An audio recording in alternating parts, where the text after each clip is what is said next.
Imagine pouvoir garder ton calme, même lorsque tout autour de toi semble partir en vrille. Que rien ni personne n'ait le pouvoir de te faire perdre ton centre. Que, au lieu de réagir avec colère, anxiété ou angoisse, ton esprit réponde avec clarté, tempérance et fermeté. Il ne s'agit pas de devenir insensible, mais bien de devenir invincible à l'intérieur. De développer la capacité de traverser n'importe quelle situation, si difficile soit-elle, sans te perdre en chemin. Les stoïciens l'avaient compris. La paix intérieure n'est pas un état qui survient par hasard. C'est une compétence, une pratique, une décision que l'on prend avant même que la vie ne nous mette à l'épreuve. Cette vidéo est conçue pour t'offrir cet entraînement. Pas avec des phrases creuses ou des conseils génériques, mais avec 10 outils concrets que tu pourras appliquer au quotidien. Lors d'une dispute, face au stress, dans n'importe quel moment où tu aurais autrefois perdu le contrôle. Mais avant de commencer, je veux te proposer un acte d'engagement envers toi-même. Descends dans les commentaires et écris « À partir d'aujourd'hui, je choisis ma paix intérieure comme ma plus grande priorité ». Ce n'est pas juste un message, c'est un contrat avec toi. Une déclaration intérieure que tu ne sacrifieras plus jamais ta sérénité pour n'importe quelle provocation. L'écrire, c'est poser un acte. C'est vraiment t'engager à commencer cet entraînement avec une intention ferme. Tu l'as fait? Parfait. Alors, allons-y. Tout ne mérite pas ton énergie. Apprends à protéger ta paix. Chaque fois que tu réagis avec colère, que tu te laisses emporter par une dispute inutile ou que tu t'accroches à des pensées répétitives qui ne mènent nulle part, tu en paies le prix. Et ce prix, c'est ta paix. Ton énergie mentale n'est pas illimitée. Elle fonctionne comme un compte bancaire. Chaque inquiétude, chaque réaction émotionnelle intense, chaque pensée qui tourne en boucle sans rien apporter, c'est un retrait. Si tu n'apprends pas à gérer ce solde, un jour tu te réveilles épuisé, irritable, sans clarté. Les stoïciens le savaient. Ils ne cherchaient pas à réagir à tout. Au contraire, ils choisissaient où poser leur attention, leur inquiétude, leur effort. Parce qu'ils comprenaient que tout ce qui se passe ne mérite pas une réponse, et que tout ce qui essaie de te perturber ne mérite pas ton énergie. Imagine une situation sur les réseaux sociaux. Tu vois un commentaire agressif, une critique sans fondement. Ta première réaction, répondre, te défendre, prouver que tu as raison. Mais ensuite, tu te demandes, est-ce que ça change vraiment quelque chose? Est-ce que ça m'aide à me sentir mieux? Est-ce que ça vaut la peine de sacrifier ma tranquillité pour ça? Il ne s'agit pas de se couper du monde ou de devenir indifférent. Il s'agit de développer un radar intérieur qui te dit « ça, je n'en ai pas besoin. Ça ne m'apporte rien. Je le laisse partir. » Protéger ta paix n'est pas de l'égoïsme, c'est une forme d'intelligence. C'est comme choisir quelle conversation tu veux avoir, quel combat tu veux mener et quelle pensée tu décides de nourrir. Parce que chacune de ces décisions t'éloigne ou te rapproche de la sérénité. La prochaine fois que quelque chose t'irrite, pose-toi la question. Est-ce que ça mérite vraiment mon énergie? Ou est-ce que je ferais mieux de la garder pour ce qui compte vraiment? Apprends à répondre moins et à observer davantage, à lâcher prise plus vite. Et tu verras comme ton esprit devient plus léger, plus concentré, plus libre. Si ce contenu t'apporte de la valeur, je t'invite à t'abonner, à laisser un « j'aime » et à activer les notifications. Ainsi, tu pourras continuer à recevoir encore plus d'outils pour forger un esprit serein, fort et libre. Ici, nous formons une communauté qui recherche la clarté, la force intérieure et un caractère stoïque. Et toi, tu en fais déjà partie. Maintenant, passons à la leçon 2. Réécris ton dialogue intérieur avant qu'il ne te sabote. Nous parlons tous avec nous-mêmes, constamment. Même si nous ne le disons pas à haute voix, il y a toujours une conversation intérieure qui ne s'arrête jamais. Le problème, c'est que bien souvent, cette voix n'est pas notre allié. Elle nous répète des phrases comme « je ne peux pas »,« ça m'arrive toujours »,« je ne suis pas fait pour ça ». Et le pire, c'est que si nous ne la remettons pas en question, nous finissons par y croire. Le premier pas pour garder ton calme dans les moments difficiles ne se trouve pas à l'extérieur. Il est dans la manière dont tu te parles à toi-même quand les choses se compliquent. Imagine que tu fais une erreur au travail. Ton supérieur te corrige devant tout le monde. À cet instant, ton dialogue intérieur peut déclencher une tempête. Quelle honte! Ils vont penser que je ne vaux rien. Ou bien, il peut devenir un refuge. J'ai fait une erreur, mais j'apprends. Cela ne définit pas qui je suis. Je respire et j'avance. L'esprit est comme un sol fertile. Ce que tu lui dis, il le sème. Si tu répètes des phrases qui alimentent la peur, la colère ou l'impuissance, ce seront les fruits que tu récolteras. Mais si tu entraînes ton dialogue intérieur à être plus compréhensif, ferme et clair, alors ton esprit deviendra ton meilleur allié. Les stoïciens n'étaient pas naïfs. Ils savaient qu'on ne peut pas toujours éviter le chaos. Mais ils savaient aussi qu'on peut éviter de répéter mentalement ce chaos encore et encore. Épictète disait Ce qui trouble l'homme, ce ne sont pas les faits, mais l'opinion qu'il en a. Et cette opinion commence en toi, dans tes propres mots. Commence par de petites phrases. Au lieu de te dire « ça me dépasse », remplace-la par « ça me met au défi ». Plutôt que de penser « je ne sais pas quoi faire », dis-toi « je peux trouver une solution ». Au début, ça peut sembler artificiel. Mais avec le temps, ces mots deviennent une nouvelle façon de penser. Et cette façon de penser te protège. Remplace le « pourquoi ça m'arrive » par « que puis-je faire maintenant ?»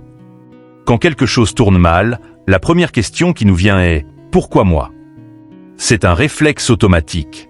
On cherche des coupables, des raisons, des explications. Sans s'en rendre compte, cette question nous enferme dans une spirale mentale qui ne fait qu'ajouter à notre angoisse. Le problème, ce n'est pas que quelque chose se soit mal passé.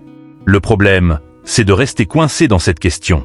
Les stoïciens proposaient un changement radical. Face à l'adversité, au lieu de demander « pourquoi ça m'arrive ?», ils entraînaient leur esprit à dire « que puis-je faire maintenant ?» C'est une transition puissante. Elle te sort du regret et te pousse à l'action. Imagine que tu perds une opportunité professionnelle importante.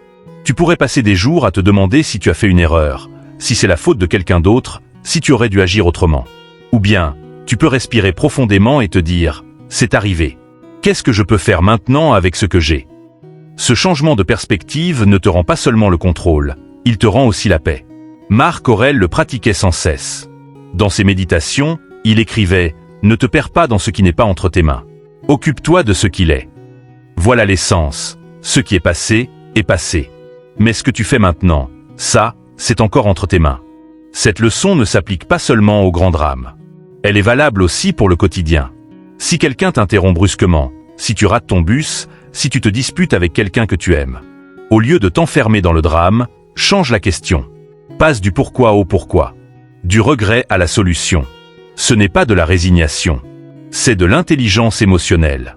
C'est comprendre que, plutôt que de gaspiller ton énergie sur ce que tu ne peux pas changer, tu peux l'utiliser pour répondre avec calme, avec lucidité et avec dignité. Ne discute pas. L'ego veut toujours avoir le dernier mot. Combien de fois t'es-tu retrouvé à discuter pour quelque chose qui, quelques heures plus tard, n'avait plus d'importance? Combien de fois une discussion n'était pas vraiment à propos du sujet, mais simplement pour ne pas laisser l'autre gagner? Voilà le piège de l'ego. Il ne cherche ni la vérité ni la compréhension, seulement avoir raison. L'ego s'active dès qu'il sent que quelqu'un remet en cause ta valeur, tes décisions, ta façon de voir les choses. Et quand cela arrive, la paix disparaît. Tu réagis, tu hausses le ton, tu veux prouver que tu en sais plus, que tu as les meilleurs arguments. Mais au final, qu'as-tu vraiment gagné? Souvent, il ne reste que de la tension, de la distance ou de la culpabilité. Les stoïciens comprenaient qu'il ne vaut pas la peine de discuter quand le prix est ta sérénité. Sénèque disait « Il vaut mieux l'emporter par le silence que par la parole, car celui qui se tait par sagesse ne le fait pas par faiblesse, mais par force intense. » Il ne s'agit pas de renoncer à tout ou de céder en permanence, mais de choisir tes batailles. De comprendre que discuter par fierté ne mène nulle part. Imagine que quelqu'un te lance un commentaire sarcastique ou injuste. Ton ego veut bondir. Qu'est-ce que tu racontes? Tu ne sais rien. Ne me parle pas comme ça. Mais ton esprit entraîné s'arrête, observe et choisit de ne pas entrer dans ce jeu. Parce que tu n'as pas besoin du dernier mot, tu as besoin de paix. Cela ne veut pas dire que tu ne poses pas de limites. Cela signifie que tu les poses avec une fermeté calme, pas avec de la colère. Que tu peux regarder quelqu'un dans les yeux et dire « Je ne vais pas poursuivre cette conversation sur ce ton. Je refuse de jouer à ça, puis continuer ton chemin. » Ça, c'est du pouvoir. La prochaine fois que tu sens que tu entres dans une discussion inutile, demande-toi « Suis-je en train de défendre une idée ou simplement de nourrir mon ego ?» Si c'est la deuxième option, lâche prise. Tu n'as pas besoin de gagner, tu as besoin d'être bien. Transforme chaque situation difficile en un terrain d'entraînement mental. La plupart des gens voient les problèmes comme des interruptions, des obstacles, des menaces pour leur bien-être. Mais les stoïciens avaient une autre vision. Pour eux, chaque défi est un terrain d'entraînement, une opportunité de pratiquer la tempérance, la patience, la sagesse. Imagine-le ainsi. Chaque fois que quelqu'un te provoque, il te tend un miroir. Chaque fois que quelque chose te frustre, c'est un indice sur ce que tu dois encore renforcer.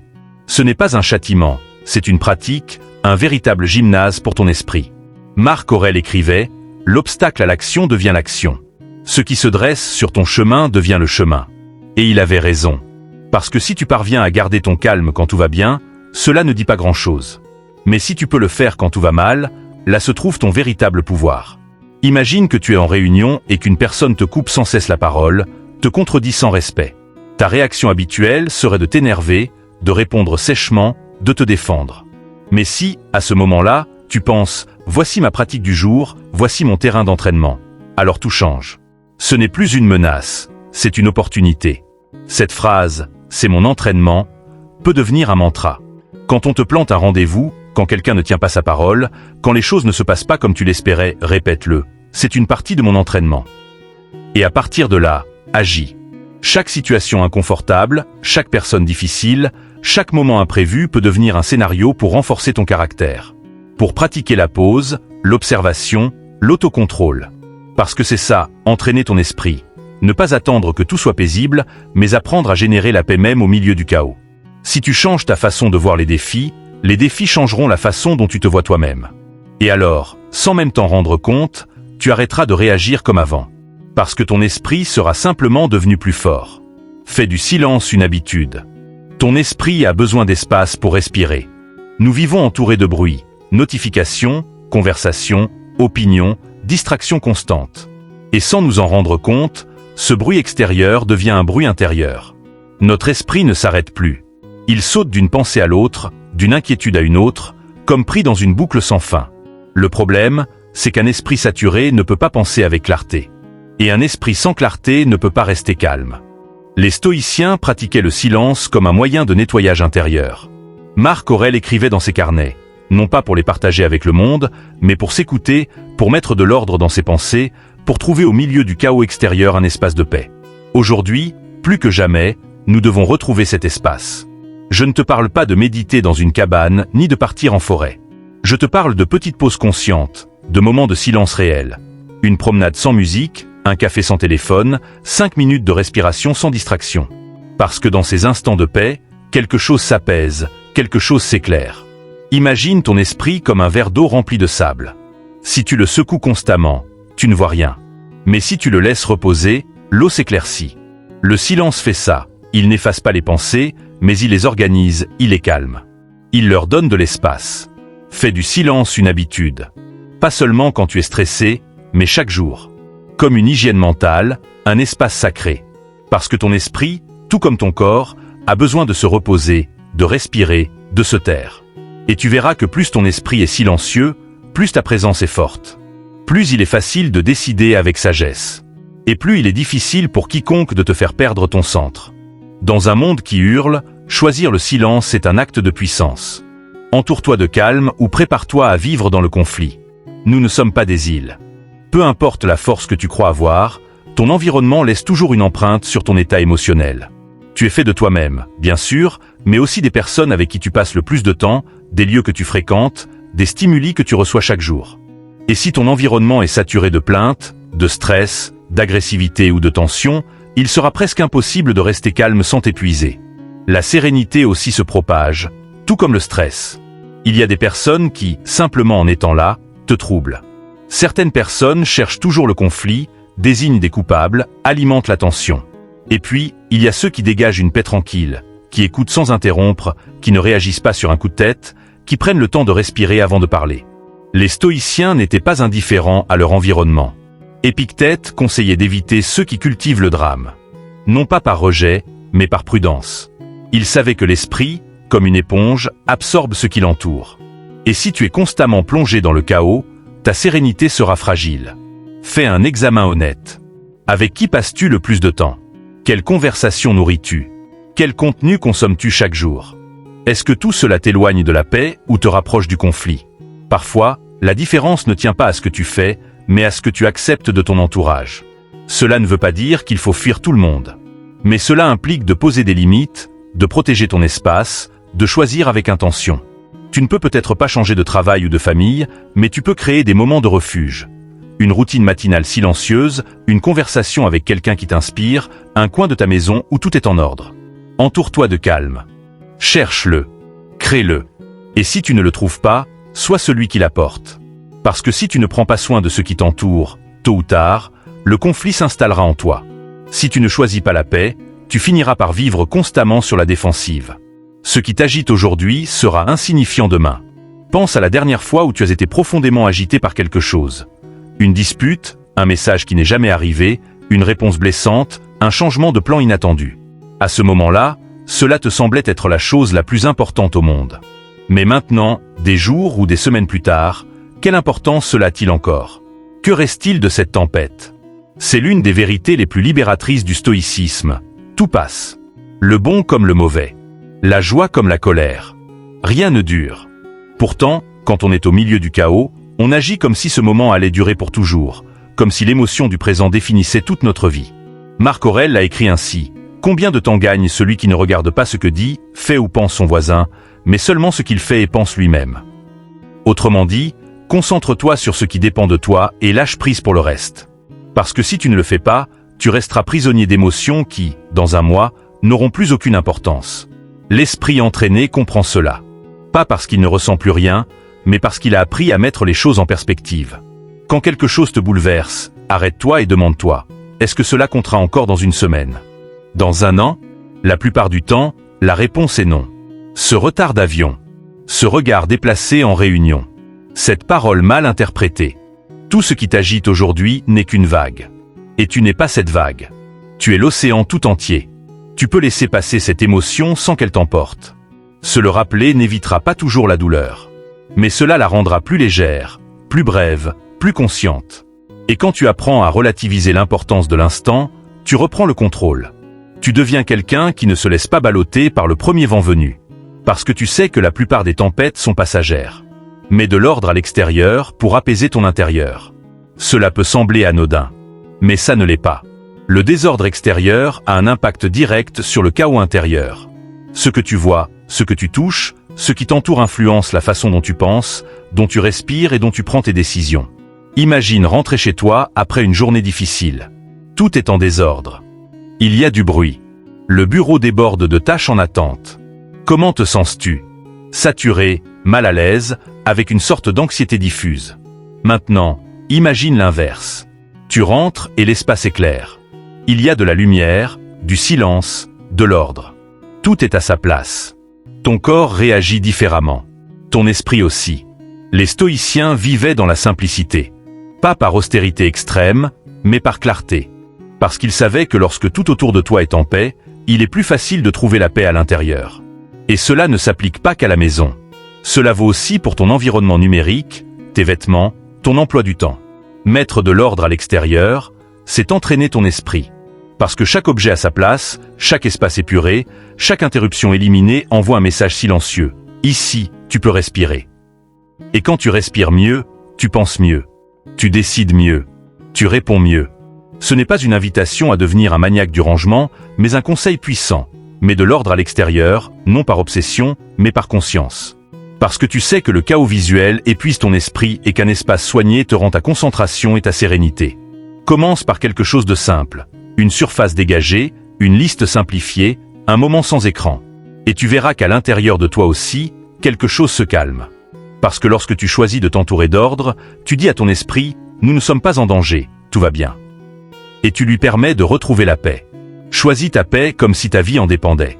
Il y a des décisions que nous prenons sans y penser, presque automatiquement.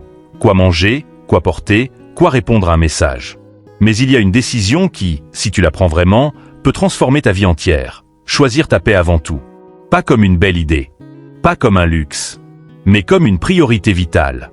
Ta paix n'est pas négociable. Elle ne devrait jamais l'être. Pourtant, chaque fois que tu entres dans une dispute inutile, chaque fois que tu ressasses un conflit passé, chaque fois que tu nourris des pensées qui te vident de ton énergie, tu la mets en jeu.